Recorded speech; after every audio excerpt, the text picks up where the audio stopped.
Hey everyone, so you've been watching the videos where we're talking about this competitive market and how working with the right team can help your offer not only stand out, but actually get accepted, which is the whole point of this. Well, the proof is in the pudding. So instead of making more videos talking about this stuff, we're gonna actually give you a real life example that just happened and is still actually happening about the things that we are doing and putting into play that actually brought us to an accepted offer. So Dena, talk about your clients and kind of how it all began. Yeah, so I had a couple clients come to me. They were really excited to buy a house, spring market, ready to go.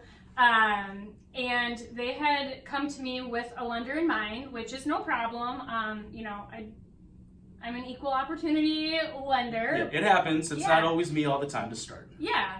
And, we started looking. They thought they had a purchase price in mind. And so we went out, looked at a few houses, put offers in, we're really excited. And the lender's lack of communication, lack of availability really kind of hurt us.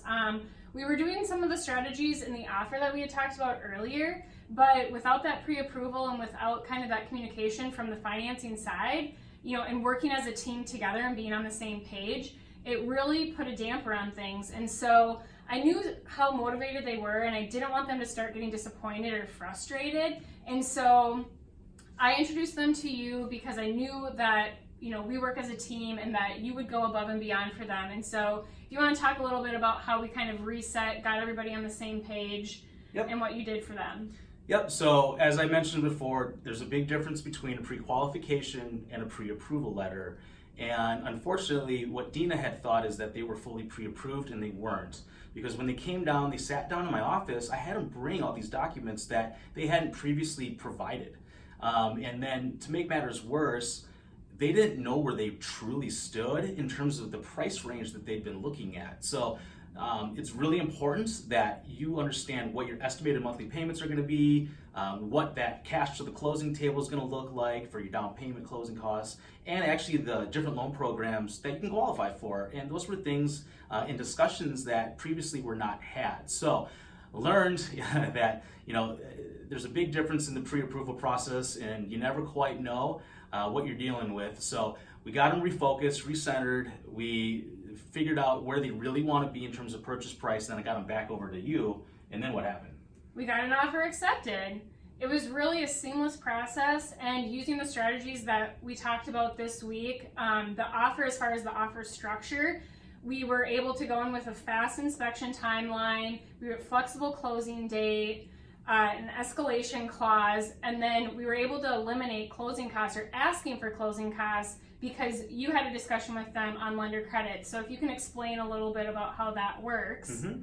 So there are things that we can do on the financing side that can help alleviate some of those costs by playing around with some different things. So I just walked them through it. It makes sense in some occasions, and sometimes it doesn't. In this one, it actually made some sense. They definitely wanted to try to save as much of their out-of-pocket cash as possible. So once they understood that and they were comfortable with it, we were able to eliminate that piece of it, which can go a long way for sure. Yeah, it makes the offer so much stronger. I mean, closing costs can be 3 to 5%, so that is a big chunk of change from the seller's perspective if we're asking for that. So it absolutely helps. Yep, and the other thing too is then me calling the listing agent on their behalf. 100%. Right? Yeah. Having the conversation with that person, letting them know that yes, we might be dealing with some first-time home buyers, only putting 3% down, but that's only because they want to take advantage of that program, being that they're first-time home buyers. It's not because of it's a necessity. They're not strapped for cash. They have the ability to do more. It's just that they've got some life events coming up where they want to make sure they keep as much money in their bank account as possible for those things. So again, calling the listing agent went a long way as well.